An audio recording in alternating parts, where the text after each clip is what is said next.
Hello everyone. आज अपन बात करेंगे पायनियर 5290 या सिमिलर सीरीज़ के अंदर, जिसके अंदर भी टाइम अलाइनमेंट का फीचर आता है। उसके अंदर टाइम अलाइनमेंट कैसे किया जा सकता है। Maybe according to head unit कुछ सेटिंग, कुछ ऑप्शंस उसके अंदर अलग होंगे, लेकिन मोस्ट ऑफ द यूनिट्स के अंदर सेटिंग ऐसे ही की जाएगी। तो इसके लिए सबसे पहले अपन जाएंगे सेटिंग्स के अंदर, उसके बाद अपन जाएंगे साउंड सेटिंग में। साउंड सेटिंग के अंदर स्पीकर लेवल, यहाँ पे आप ये चीज़ देखिएगा। सबसे पहले ये आपके जो स्पीकर लेवल्स हैं सारे 0 dB पे होने चाहिए। कुछ को अपन क्या है 7, 8 पे या 5, 6 पे ऐसे रखते हैं, सबका अलग अलग होता है। तो इन सबको अपन सबसे पहले 0 कर देंगे। उसके बाद अपन जाएंगे टाइम अलाइनमेंट के ऊपर।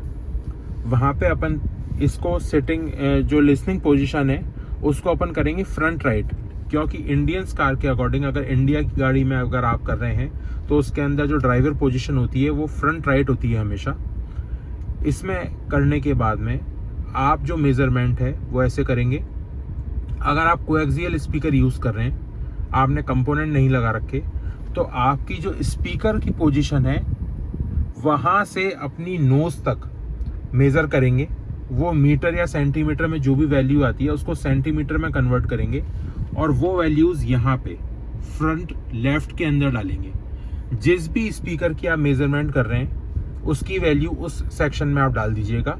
अगर आप कंपोनेंट स्पीकर यूज़ कर रहे हैं जिसके अंदर एक ट्वीटर और एक सब वूफर आता है, तो उसके अंदर आप सेंटर से, ट्वीटर और वूफर के सेंटर से मेज़र करेंगे और वो वैल्यू आप यहाँ पे डालेंगे। जैसे मैं बलेनो यूज़ कर रहा हूँ, बलेनो के अंदर ये वैल्यूज़ आप देख सकते हैं, ये वैल्यूज़ जाएंगी। ऐसे ही आप सबसे पहले फ्रंट लेफ्ट, फिर फ्रंट राइट, फिर रेयर लेफ्ट और रेयर राइट की वैल्यू आप इसके अंदर ले लेंगे।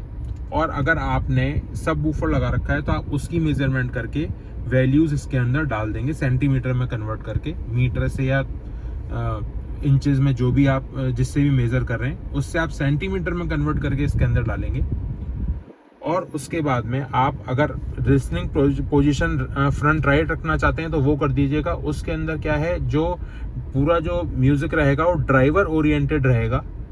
तो अगर आप सिंगल हैं तब तक तो ठीक है। अगर आप अकेले गाड़ी चला रहे हैं, इन केस अगर आपके साथ में और भी पैसेंजर्स बैठे हुए हैं तो उनको थोड़ा ऑडियो डिफरेंट लग सकता है या कुछ पर्टिकुलर साउंड ऐसी लग सकती हैं कि उनकी तरफ से ज़्यादा आ रही हैं या बेस ज़्यादा उनको लगेगा।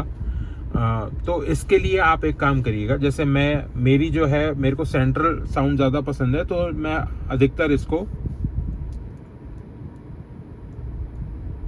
ऑल पे रखता हूँ। और ये सेटिंग करने के बाद आप देखिएगा एक अलग ही लेवल का आपकी गाड़ी में साउंड बनेगा, बहुत अच्छी आवाज़ आएगी। और अब आप अगर देखेंगे इसके अंदर जो एक चीज़ चेंज हुई होगी, जो स्पीकर लेवल हैं वो अपने आप इसके अंदर सेट हो गए होंगे।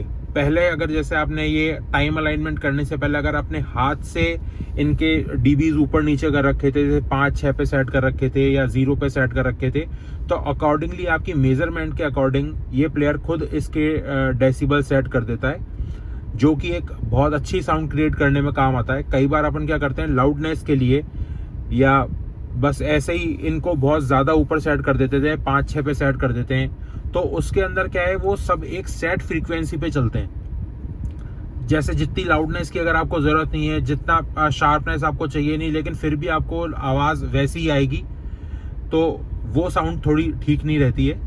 लेकिन अगर आप टाइम अलाइनमेंट करने के बाद इसको देखोगे तो आपकी कार के अकॉर्डिंग ये डीबी सेट कर लेगा। अगर हो सकता है मेरी गाड़ी में से 2 dB दिखा रहा है, अगर कोई छोटी गाड़ी है तो हो सकता है उसके अंदर 1 dB हो या ये चेंज भी ना हो अकॉर्डिंग टू मेजरमेंट।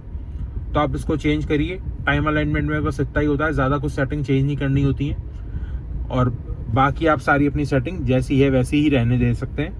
और अगर वैसे मैं आपको ये बात कहना चाहूँगा कि अगर आप कोई भी ऐसे टाइम अलाइनमेंट हो गया, क्रॉस ओवर सेटिंग हो गई, तो उस टाइम पे आप अपना जो इक्वलाइज़र है उसको हमेशा फ्लैट पे रखिएगा, क्योंकि जो बेसिक ओरिजिनल साउंड जो होती है, एक्चुअल म्यूज़िक जो बना है वो इसी ही ग्राफिक EQ पे बना होता है, उसके अंदर फिर अपन अपनी मर्जी के हिसाब से या अपना म्यूजिक टेस्ट के हिसाब से कि अपने को ट्रबल ज़्यादा चाहिए, मिड बेस ज़्यादा चाहिए, बेस ज़्यादा चाहिए, उसके हिसाब से अपन इसको ऊपर नीचे करते हैं। लेकिन ओरिजिनल जो साउंड है, म्यूज़िक है, वो फ्लैट ही होता है, मतलब वो फ्लैट पे ही सारा सुनाई देता है। तो आप कोई भी सेटिंग करते हैं तो अपना EQ हमेशा फ्लैट रखिए, उसके बाद ही उसमें सेटिंग चेंज करिए। इन केस मैं कहीं पे गलत हूँ या आपको कुछ और जानना हो या अपनी जानकारी आपको शेयर करना चाहते हो तो प्लीज़ कमेंट करिएगा और मुझे भी बताइएगा। Thank you.